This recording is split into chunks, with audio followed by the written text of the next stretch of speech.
Yo, what's up mga boss? Yan ating pag-usapan itong Duterte sa 2028 election mga boss. So malayo pa ito mga boss, no? May ilang years pa. May 4 na years pa mga boss. Pero marami ng kinabahan dito ng mga boss na tatakbong mga politiko na kalaban ng mga Duterte mga boss. Dahil sa naglalabasan nga ito sa mga social media, itong Duterte tandem mga boss. Kahit sa ang platform ng social media ay makikita mo ito. Pinapangarap ng karamihan sa ating mga Pilipino ito mga boss na magiging presidente itong si BP Inday Sara Duterte at maging vice presidente itong si Tatay Digong Duterte mga boss. Syempre magiging first time sa kasaysayan ng Pilipinas pag nangyari iyon na mag-ama tandem mga boss ay ang ating pinakamataas na Pangulo ng ating bansang Pilipinas.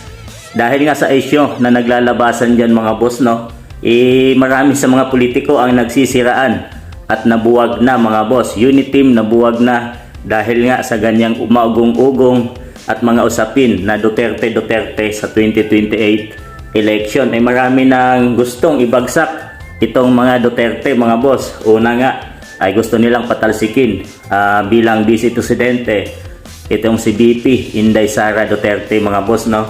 At dito naman sa panig ni dating Pangulong Rodrigo Roa Duterte ay gusto nilang papasukin ang ICC sa Pilipinas para imbestigahan itong si dating Pangulong Tatay Digong Duterte mga boss, no, sa kanyang pamumuno 6 years sa ating bansa, yung mga patayan laban sa illegal drugs mga boss. So yan ang strategy ng mga kalaban para sirain at ibagsak itong mga Duterte na maugungang magtatambalan ngayong 2028 election.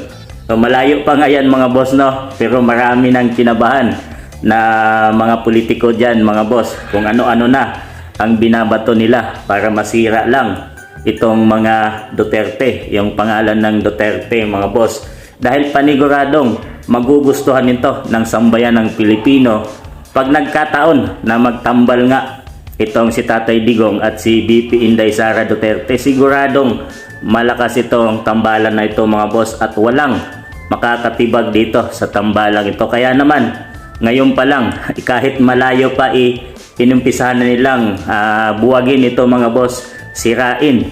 Pero si BP Inday Sara Duterte mga boss, no, ipatuloy lang na nagtatrabaho at ginampanan yung kanyang katungkulan kahit pa kung ano-ano na ang mga binabato ng mga kalaban sa kanya.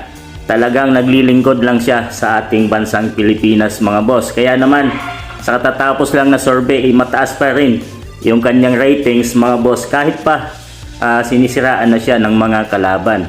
Ito namang si Tatay Digong Duterte hinamon ng Kongreso, lalo na itong si Speaker Martin Romualdez mga boss, no, na open the books. Dahil nga dyan binabato at talagang binabalikan sila ng Kongreso mga boss, no, lalo na itong SMNI News. Talagang gusto nilang sirain ito para wala nang makakabigay ng mga magandang balita sa sambayan ng Pilipino mga boss. So kayo mga boss, dream team nyo ba din ito na magiging tambalan ang BP Inday Sara Duterte bilang Pangulo ng ating Pilipinas at Tatay Digong Duterte bilang Vice Presidente ng ating bansang Pilipinas? So, gusto rin nyo ba ito mga boss? Isa na rin ba kayo sa kinakabahan na dream team at magiging tambalan nito sa darating na 2028 election? Comment down below mga boss at pag-usapan natin yan.